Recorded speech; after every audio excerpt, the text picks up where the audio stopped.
Oi gente, tudo bem? Como é que vocês estão?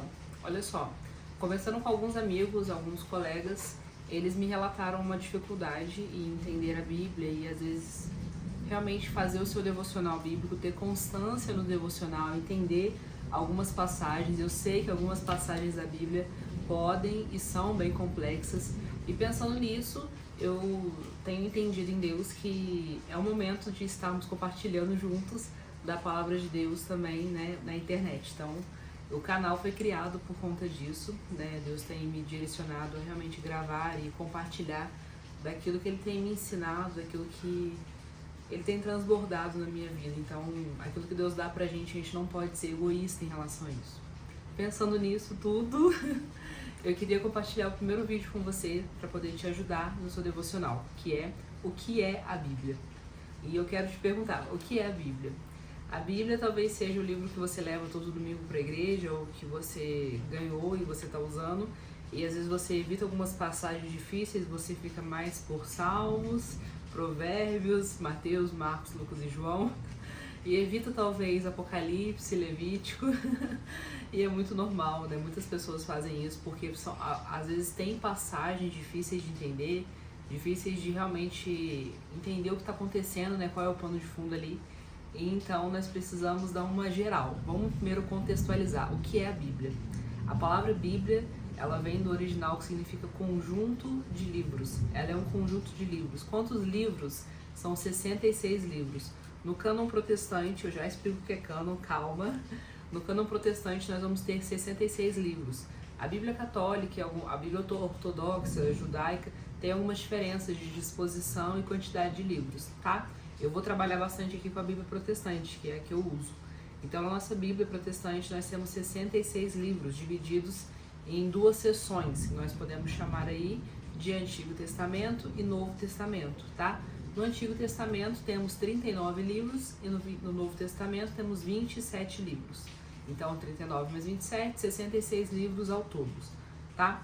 E aí, nós temos também a questão de escrita. A Bíblia foi escrita em 3 idiomas. No grego, o Novo Testamento todo ali, né, que é o pós, a parte de Alexandre, e o Antigo Testamento foi, os rolos do Antigo Testamento, a grande maioria deles foi em hebraico, com algumas pequenas partes ali em aramaico, tá? Então nós temos esses 3 idiomas prevalecentes aí na Bíblia, grego, hebraico e aramaico, tá bom? Quantas pessoas escreveram a Bíblia? Mais de 40. Temos, por exemplo, alguns escritores que podemos falar aqui, né? Temos Moisés, que escreveu o Pentateuco, temos Mateus, Marcos e Lucas, que são respectivos a esses, literalmente esses homens que escreveram. Temos as cartas do apóstolo Paulo, foram 13 cartas que ele escreveu. Temos as cartas também do apóstolo João, né? 1ª, 2ª, 3ª João, Apocalipse, que também é de João. Temos Pedro, que também é dele. Temos Judas, Tiago, e temos mais de 40 escritores, tá? Então temos mais de 40 escritores, 3 idiomas escritos, e a Bíblia foi escrita num período, podemos dizer aí, de 1600 anos. Então o Antigo Testamento demorou mais para ser escrito do que o Novo Testamento, ok? E aí também pode surgir algumas outras dúvidas no meio desse caminho aí todo. Sei que é muita informação, né? Mas vamos lá. Qual é a Bíblia que eles usavam no Novo Testamento? Já para pensar? Quando Jesus está lá no Sermão do Monte, ele está lá falando com os discípulos, falando com aquela grande multidão. Qual foi a base de ensino dele? O que ele aprendeu? O que ele estudou? Tudo bem, ele é Deus, mas o que foi ensinado a ele? E aí eles vão ter praticamente todo o Antigo Testamento. Então já estava em utilização naquela época ali. O reconhecimento dos textos que demorou um pouco mais, que é o que nós chamamos de cânon. Cânon bíblico cânon é bem no original, significa uma vara de medir. Como assim vara de medir? Perdeu o sentido. Volta comigo. Vara de medir no sentido de reconhecimento. Quais livros, quando nós falamos de cânon, nós falamos dos livros que são inspirados ou não para estarem na Bíblia. Então, quando eu falo, por exemplo, que o cânon protestante temos 66 livros, é que nós reconhecemos que esses 66 livros são inspirados por Deus, são o conteúdo de Deus para nós, ok? Os livros que nós não consideramos como inspirados chamamos de deuterocanônicos, ou alguns costumam falar apócrifos, que são os livros que alguns falam que são mistérios, mas que de forma geral não são reconhecidos como inspiração bíblica. Hélida, quando veio definitivamente essa inspiração bíblica? Essa definição do que era, o que não era, quem definiu isso, quem sugeriu isso? Gente, isso foi ao longo de muitos anos. Na época de Jesus ali, né, o Antigo Testamento já estava formado, os rolos já eram reconhecidos pelos judeus, né, tinham vários critérios, vários critérios, e o Novo Testamento também demorou bastante para ser reconhecido, e aí nós entramos na questão de concílios e sínodos. Toda vez que você ouvir falar em concílios ou sínodos, vamos resumir assim, né, são reuniões da alta cúpula da igreja que tomavam decisões importantes.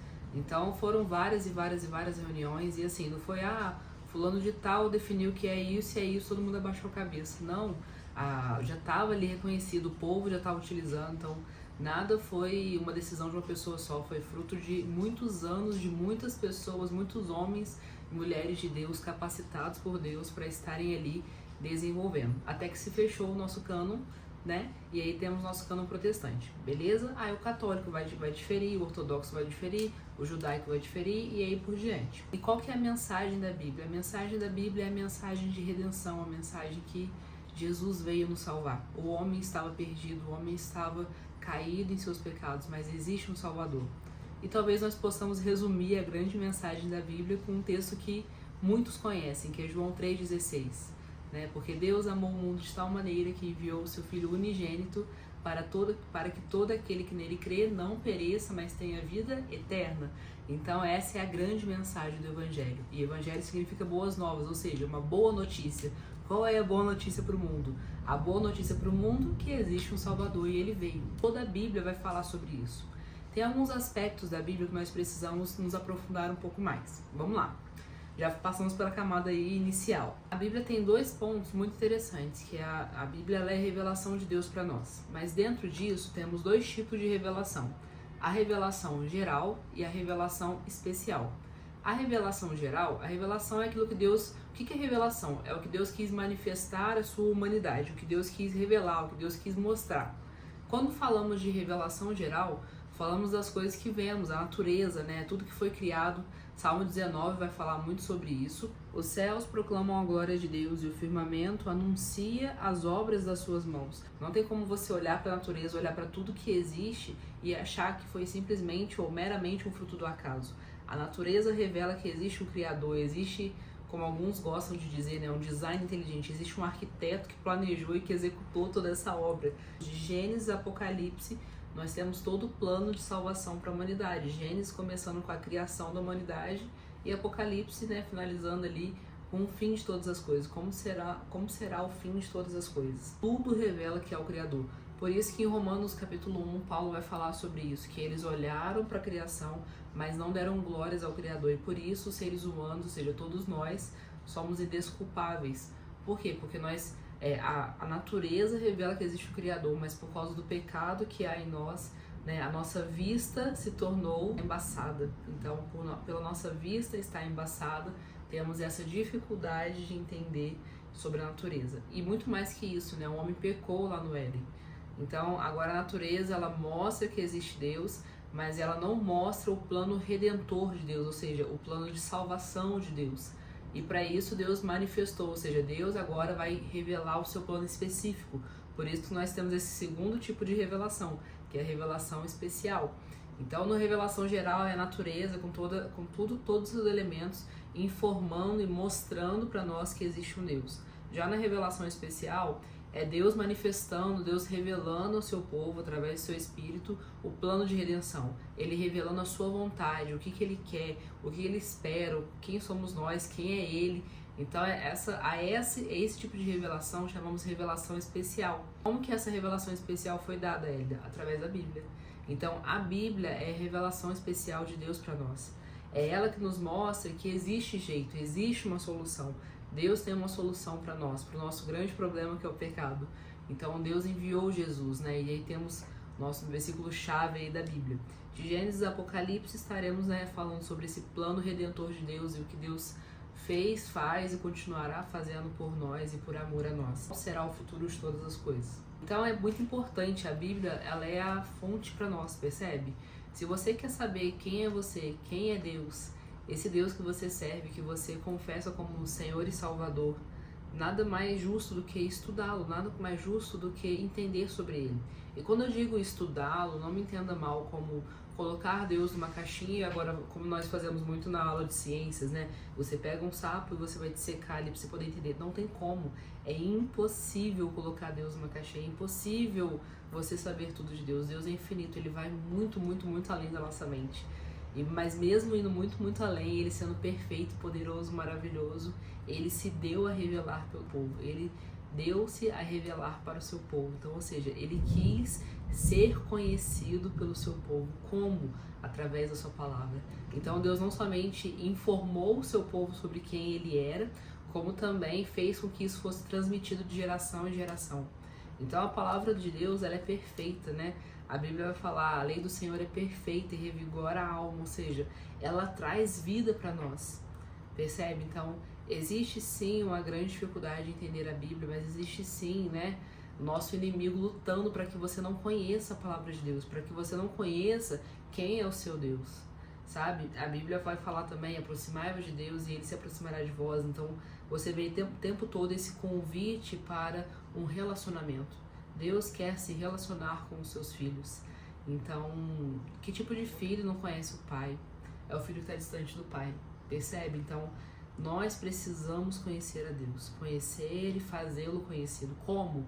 Através da sua palavra. A palavra de Deus vai se revelar pra gente, sabe? É incrível quando você pegar pregações para ouvir, quando você ouve homens e mulheres de Deus, quando você assiste um vídeo no YouTube, mas muito mais do que isso é quando você abre a sua Bíblia, quando você abre a sua Bíblia e fala, Senhor, fala comigo, Senhor, eu quero te conhecer, eu quero aprender sobre as tuas verdades.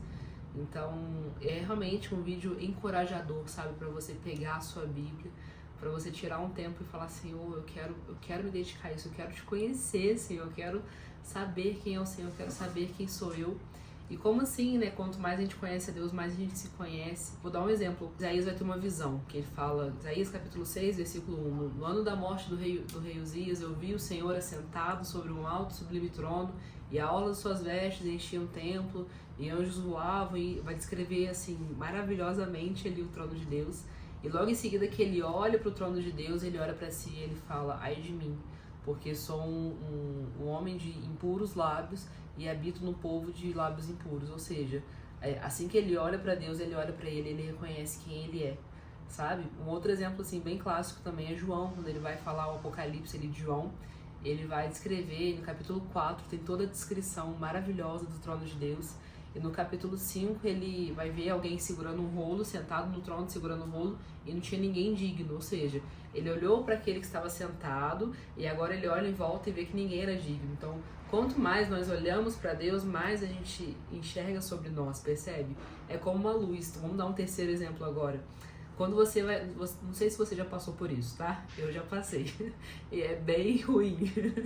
Quando você coloca uma blusa branca e você pensa... Você olha no espelho e pensa... Nossa, a blusa tá branquinha. E aí você sai de casa, na luz que você viu, assim, estava ok, tudo perfeito. E aí você chega no ambiente que a luz é mais clara. E aí você começa a ver uma manchinha na blusa, que você pensa... Nossa, eu não vi isso em casa. Mas porque a luz daquele ambiente era mais clara, você conseguiu enxergar melhor os efeitos que tinha na sua blusa. Então, é a mesma coisa, né? E é horrível, você tem que ficar escondendo aquele defeito, enfim. Mas esse é o mesmo fato, sabe? Conforme você se aproxima de algo que traz uma luz maior, você consegue enxergar mais o que tem de errado, o que tá diferente, o que não procede. E o Senhor, né, Ele é a luz do mundo. Então, ali, conforme você se aproxima de Deus, Ele vai te iluminar e você vai começar a enxergar, uau, né? Eu sou isso aqui. Eu sou isso aqui mesmo. Como Paulo gosta de dizer, que miserável homem que sou, mas graças a Deus por Jesus Cristo. Então, olha, a Bíblia tem essa dinâmica, sabe? De você olhar para Deus, você conhecer a Deus e você também ser conhecido por Deus. E Deus mostrar, olha só quem você é. Mas a minha graça te restaura, te transforma. A minha misericórdia está todos os dias, né, se renovando sobre a sua vida. Então, a dinâmica da Bíblia é maravilhosa e você precisa conhecer a Bíblia. Mais um motivo para você conhecer a Bíblia, além de conhecer a Deus e se deixar e também se conhecer, é também você não cair em falsos enganos, né? Paulo, na sua carta, segunda carta a Timóteo, na primeira também ele fala sobre isso, em Apocalipse fala sobre isso. Então, todos os apóstolos aqui, né, e todo mundo que está falando sobre o fim dos tempos aqui, eles têm um ponto em comum que eles falam, vão surgir pessoas falsas, pessoas que vão pregar um falso evangelho, um falso Cristo.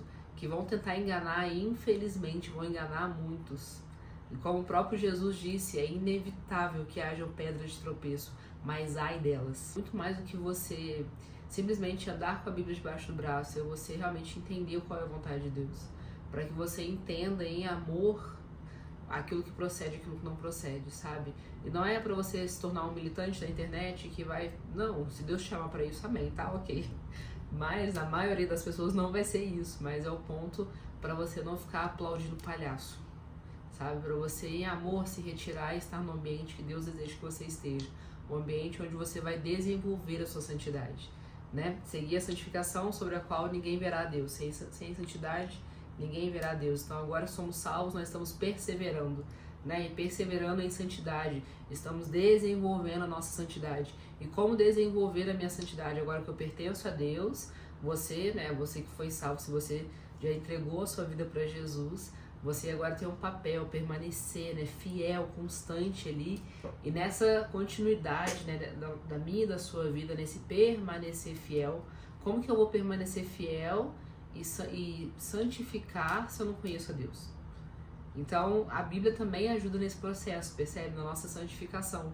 Porque conforme eu me alimento das verdades da Bíblia, eu me alimento espiritualmente aqui, né, eu procuro o Senhor como meu alimento, eu vou estar saciado, então eu vou dar menos ouvidos às outras vozes, porque eu já sei quem eu sou, eu sei quem Deus diz que eu sou. Então, conforme você se aproxima de Deus e você começa a se conhecer, as vozes do mundo passam a ser muito baixas, quase inaudíveis, sabe? Quando elas vêm, você sabe discernir, opa, isso aqui não é quem eu sou, então tanto faz. Temos esses pontos principais sobre a Bíblia aí, né? A Bíblia, ela realmente nos revela a vontade de Deus para nós. Vou deixar um versículo aqui para poder te motivar sobre isso, tá? Tá em 2 Timóteo, no Novo Testamento, capítulo 3, versículo 16, que fala assim, ó: toda a escritura é inspirada por Deus e útil para o ensino, para a repreensão, para a correção, para a educação na justiça, a fim de que o servo de Deus seja perfeito e perfeitamente habilitado para toda boa obra. Então, a Bíblia, ela é eficaz. Hebreus 4:12 vai falar porque a palavra de Deus, ela é viva e eficaz e mais cortante que uma espada de 2 gumes, a ponto de penetrar ali, né, a divisão da alma e do espírito, das juntas e medulas, enfim. João 17:17, o próprio Jesus falando no seu discurso ali, né, na sua oração sacerdotal: Pai, santifica-os na verdade, a tua palavra é a verdade. Então, no mundo de mentiras, nós temos uma verdade, que é a palavra de Deus. Temos outros diversos textos, Salmo 119, versículo 92, ele fala, o salmista vai falar: Senhor, se a tua lei não fosse o meu prazer, há muito tempo a minha alma teria perecido. Então olha como ele ama, né? Salmo 119, 105, lâmpada para os meus pés é a tua palavra e luz para o meu caminho. Então nós temos aí eu poderia citar mais um monte de versículo aqui, e todos eles falam a mesma coisa, a importância da palavra de Deus. A própria palavra de Deus atesta sobre ela mesma, atesta sobre a veracidade que ela é. Então você precisa estudar a sua Bíblia, você precisa tirar a poeira da sua Bíblia, abrir ela todos os dias e começar a estudar. Eu sei, vai ser difícil, vai haver muitas lutas, mas vale a pena. Vale a pena você conhecer a Deus, vale a pena você deixar, sabe, o Senhor sondar o seu coração. O próprio salmista vai falar: Senhor, sonda o meu coração e vê se há em mim um caminho mau. Então a palavra de Deus nos ajuda nesse processo, sabe, de entendermos, uau, eu sou isso aqui, eu não sou aquilo. Enfim, gente, espero ter dado para entender. Muito obrigada você que ficou até o final. Eu quero orar para que realmente o Senhor nos dê amor pela palavra dele, nos dê constância pela palavra dele, para que possamos realmente entender os mistérios que existem na palavra dele. Vamos orar junto? Senhor, eu quero te agradecer, quero te louvar, quero te exaltar, porque só o Senhor é Deus. Senhor, o Senhor é Deus Criador, Deus Salvador, que realmente nos tirou, Senhor, de um mundo sujo, do império das trevas, e nos transportou para o reino do seu Filho amado, da luz, da remissão dos pecados. Muito obrigada, Senhor. Deus, muito obrigada pela tua palavra revelada a nós. Muito obrigada porque o Senhor é bom. Senhor, nessa hora eu quero te pedir, Deus, nos dá mais amor pela tua palavra. Nos dá mais realmente, Deus, vontade de estudar a tua palavra. Nos dá constância. Eu te peço, Senhor, para mim, Senhor, para quem está ouvindo isso, para quem está acompanhando esse vídeo, Deus, que realmente a gente possa ser despertado a amar mais a tua palavra, Deus. Não por falácias, nem por nada, Deus, mas para que possamos entender realmente, Deus, quem é o Senhor. Para que possamos ter temor pelo Senhor, temor pela tua palavra. E, Senhor, nos ajuda a guardar a tua palavra, Deus. Não deixa que a tua palavra se vá do nosso coração, mas realmente que a tua palavra encontre um solo fértil no nosso coração, para que ela possa estar, possamos memorizar, guardar e cumprir a tua palavra para nós. É o que eu te peço, em nome de Jesus. Amém. Amém. Fique com Deus. Até o próximo vídeo.